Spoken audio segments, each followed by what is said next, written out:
السلام علیکم ورحمۃ اللہ وبرکاتہ۔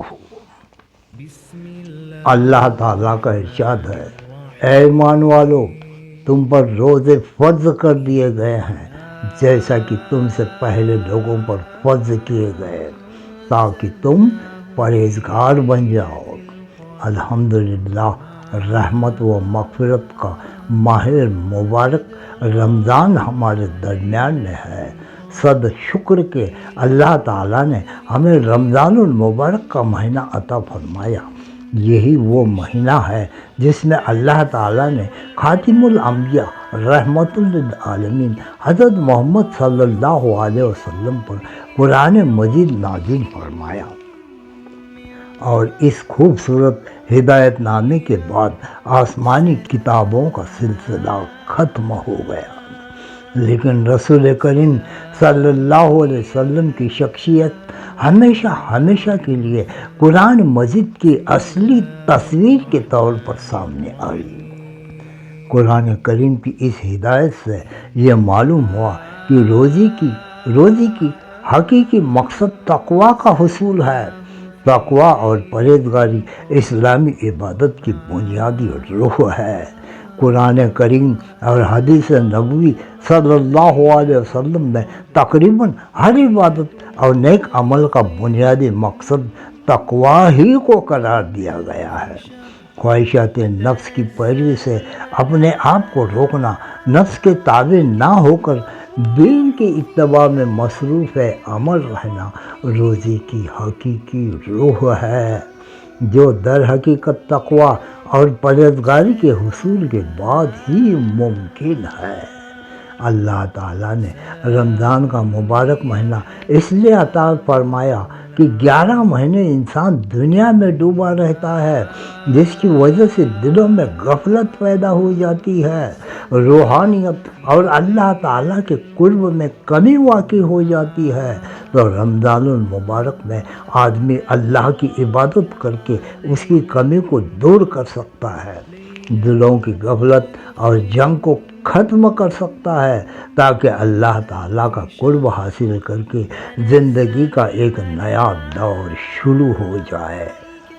الحمدللہ، رمضان المبارک کی شکل میں یہ خیر و برکت کا مہینہ ہمارے سامنے ہے، وہ مہینہ جس کی عبادت ثواب کے اعتبار سے سارے مہینوں سے بڑھ کر ہے۔ فرض نماز کا اجر 70 گنا اور نفل کا ثواب فرض کے برابر ہے۔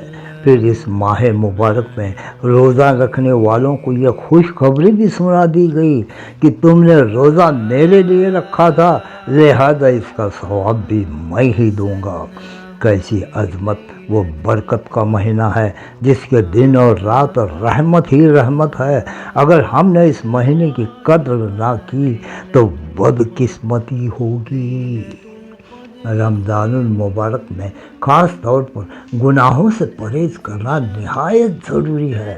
ہر مومن کو یہ طے کر لینا چاہیے کہ اس برکت، رحمت اور مغفرت کے مہینے میں آنکھ، کان اور زبان غلط استعمال نہ کریں گے، جھوٹ، غیبت، چغل خوری اور فضول باتوں سے مکمل پرہیز کریں۔ حضرت ابو ہریرہ رضی اللہ عنہ سے روایت ہے کہ رسول اللہ صلی اللہ علیہ وسلم نے ارشاد فرمایا، جو آدمی روزہ رکھتے ہوئے برے کام اور غلط باتیں نہ چھوڑے تو اللہ تعالیٰ کو اس کے بھوکا پیاسا رہنے کی کوئی ضرورت نہیں ہے۔ یعنی روزے کے مقبول ہونے کے لیے ضروری ہے کہ آدمی کھانا پینا چھوڑنے کے علاوہ گناہوں سے بھی زبان اور دوسرے بدن کے حصوں کی حفاظت کرے۔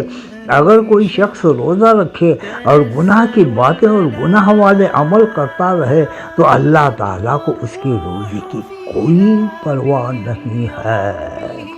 خلاصہ یہ ہے کہ روزے کا مقصد تقویٰ اور رمضان المبارک کی برکتوں اور رحمتوں کے حصول کے لیے گناہوں سے پرہیز کرنا بہت ضروری ہے۔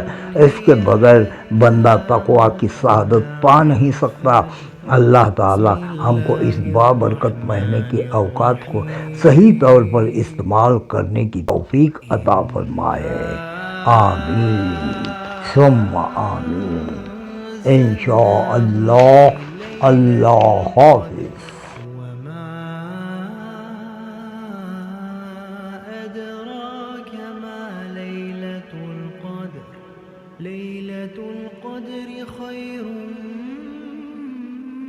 من 1000 شهر تنزل الملائكة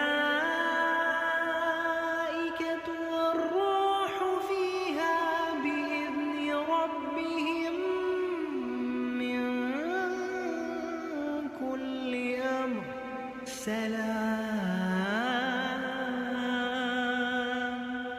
سلام هي حتى مطلع